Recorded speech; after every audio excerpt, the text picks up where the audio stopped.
Mới trong review xưa một mai bong tôn này ở kiaថ្ងៃនេះខ្ញុំចង់ណែនាំអំពីការមើលថ្មរបស់ iPhone ដែលខូចឬមិនខូច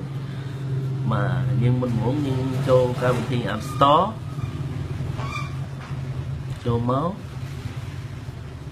ហើយយើង search ពាក្យ battery life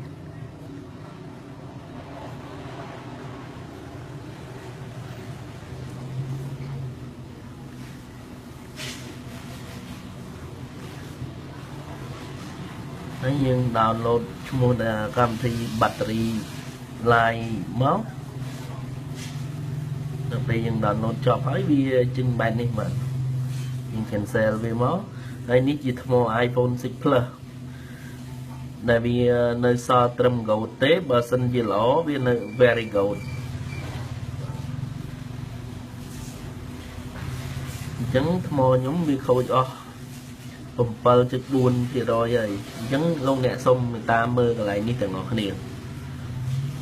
ថ្មវាទំហំថ្មគឺ2915តែ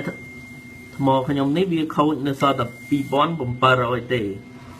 អញ្ចឹងថ្មវា